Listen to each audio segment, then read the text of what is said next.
According to a 2009 entry of the Statesman Yearbook, edited by Dr. Barry Turner and published by Palgrave Macmillan, in 2009, Mexico was the 10th most popular tourist destination. Now, tourism is way down, and it is common for American people to think of Mexico negatively.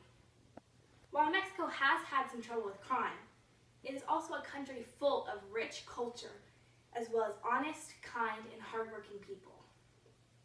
When I was a kid, Mexico fascinated me, and it continues to do so today. I'm majoring in Spanish, and researching Spanish-speaking countries is something that I've done a lot. And now, I would like to tell you about some of my research.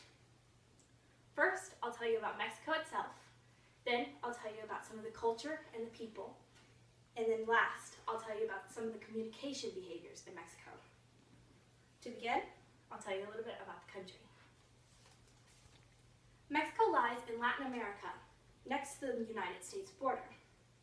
According to Culturegrams Online, in the article Mexico in the section Land and Climate, Mexico is about 3 times the size of Texas. Mexico has variety in temperatures and climates, including deserts, jungles, beaches, mountains, and even volcanoes. It also has many urban areas, one being the capital of Mexico, Mexico City. Culturegrams Online says that Mexico City is one of the world's largest cities. City life is big in Mexico, but there are still many rural areas. Not only does Mexico have a wide range of climates, it also has a wide range of cultural practices. Mexico has a very rich culture, full of people who value traditions. Mexicans often enjoy lively celebrations as well as fascinating holidays. One such holiday is Dia de los Muertos, or Day of the Dead. The people of Mexico use this time to honor their deceased family members. One part of the tradition is leaving food, drinks, or items that the family member loved on their graves so that the deceased can enjoy them on their yearly tour of Earth. Partaking in Dia de los Muertos means not only praying and reflecting, but also celebrating and commemorating the lives of the deceased. Another important part of the culture is the fact that Mexicans are very hospitable and often invite their loved ones into their homes. They will almost always offer refreshments to their guests, and it can be considered impolite to refuse.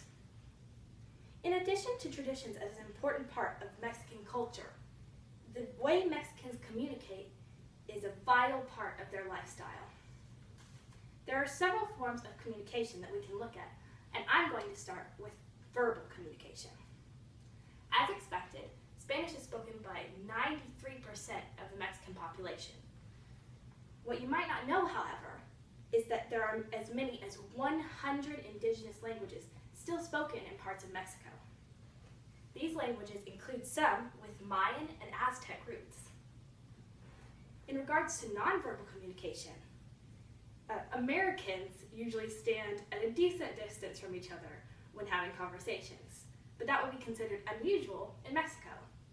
In Mexico, when they have a conversation, they stand very close to each other and use a lot of hand gestures. There is so much more to Mexico than I mentioned today, and I hope you're intrigued to find out more. To recap, first, I told you about Mexico as a country. Second, I told you about Mexican people and their traditions. And last, I told you about their communication behaviors. Mexico is often painted in a bad light, and I hope that my speech helped you to see a glimpse of the beautiful culture and people instead of the bad reputation. Thank you.